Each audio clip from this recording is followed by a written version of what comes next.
I'm going to let you do the intro this time. Okay? Hi kiddos, and Vinylmation lovers, and anybody who wants to follow us, please follow us. I'm Miss French, this is my sidekick Mr. Specht, and we are here to introduce our clay Vinylmation project. So most of you know we've done a big unit on Vinylmation, and we're going to switch our media, and now we are going to work with clay. Clay's kind of fun. Mr. Specht hates clay. Well, I mean, there's lots of stuff you can do with it. It can be kind of forgiving, which is nice. It is. I mean, early on, it gets to be less forgiving as you go It does through. get less forgiving once you fire, or once it dries, once you fire it, it's far less forgiving. But it just kind of gives you kind of you want to be motivated early on to really get the work. You really want to get going on it. It's fun that way. Yeah. So it's kind of a process to get from this lump of lovable artistic. It's basically mud. It's minerals mined out of the ground, mixed with water. Once you take the water out, it gets hard. Yeah, and there's a lot of steps involved.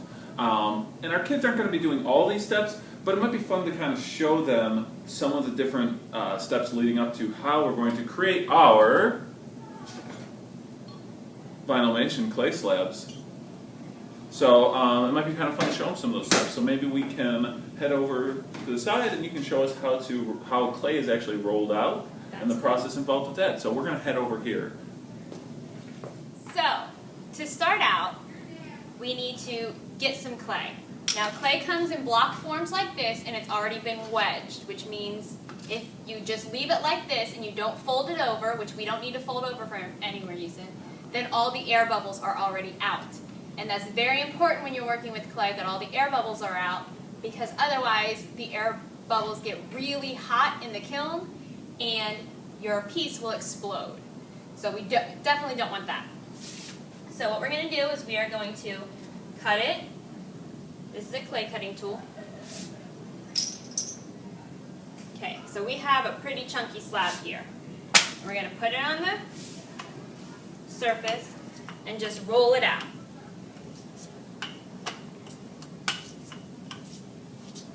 We don't need this slab to be too thick.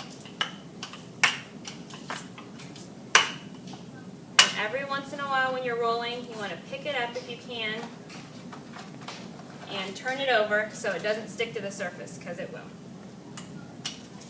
And then just keep on rolling.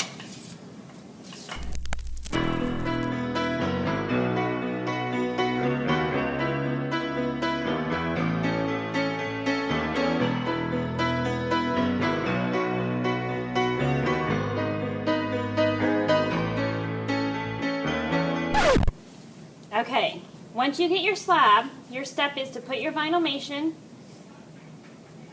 template on your slab and use your clay tools to cut around it.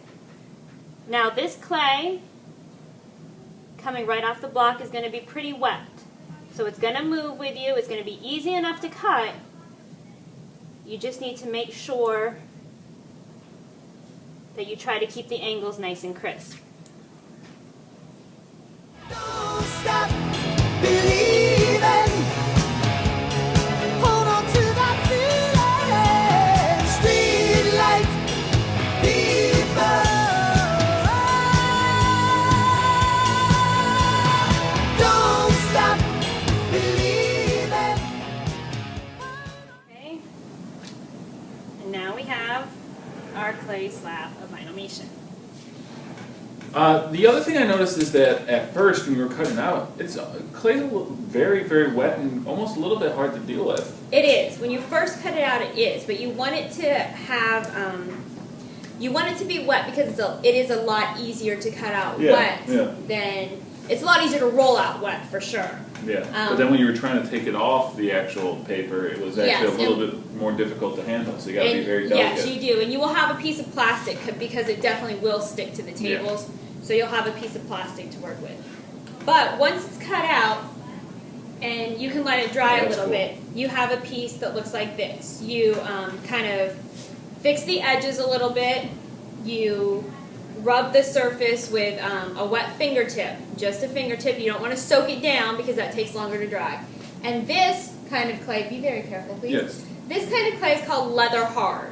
Yeah, it's neat. It almost feels like, in that sense, like leather. I mean, you can still move it around a little bit, but it's not like falling apart like you'd think the most Not much at all. more See, moist stuff. standing on its own, definitely. Still very fragile. Always very fragile. How long did it take to get to that point? Well, it was in a wet box. This has been in a wet box for quite some time, actually. But if we left it, only draped over, it would get leather hard.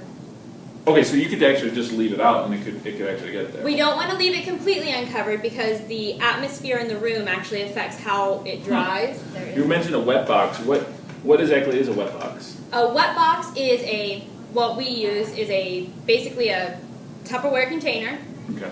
where the lid seals it shut. You keep some moisture in there, and that keeps the clay moist enough that you can keep working with it.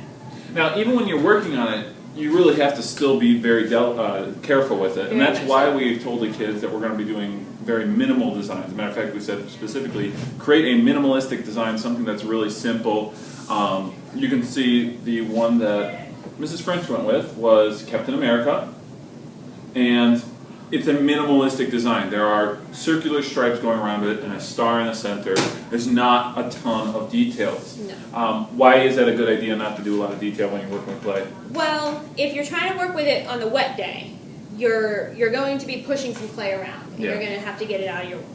But on the other hand, too many details, and mine's not necessarily too many, but this is my first attempt at glazing since college. Yeah. Glaze, once you're trying to actually paint it, glaze melts. It is like paint that melts. Yeah. So you really want to go with a minimalist design so you can switch colors as little as possible, Right. Not have to do too much detail work. Yeah, I'll say for myself, I know I used my koi fish design, and even that was a little bit involved. Now, Yes. what we're showcasing here is, this is my design once it's actually dried. So, This is dried and fired once, which is a bisque firing. and tell us a little bit about that process of the kiln. Okay, so after you have a leather hard here. We carve our design into it, and then you put it in the kiln to be fired. Which is cool, because we got a kiln on campus. We do have a kiln on campus. So we'll put them in the kiln. They are fired between 950 and about 1100 degrees, so very hot in there. We're not going to be touching them.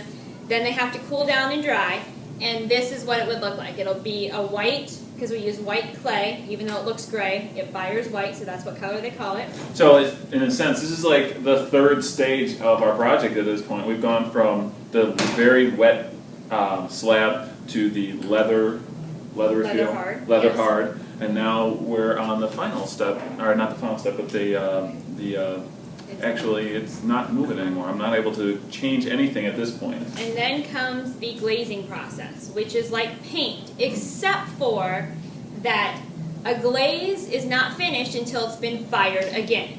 So we have to get the glaze done and then fire it yet again. And So it's that's kind of like a paint that requires being put in the kiln. it's a paint that requires firing. Interesting. It's like a glassy surface. If you feel it, it feels like Yeah. a glass surface. Yeah, they don't, it doesn't feel like paint. It feels like something totally different. And it is. And it's little- actually kind of cooler to feel than our, Yes.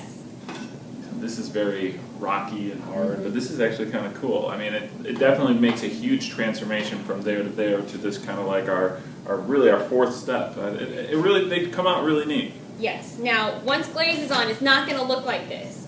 Glaze colors, once you put them on clay, are very dull, and they have almost no life to them. What we will have for you is little, they're called samples, and they're basically pieces of clay that have been fired with the colors, because the colors of glaze are very dull, and none of them look like you want them to. But after you apply the fire to them, then they get brighter and bolder, and you can see what they look like.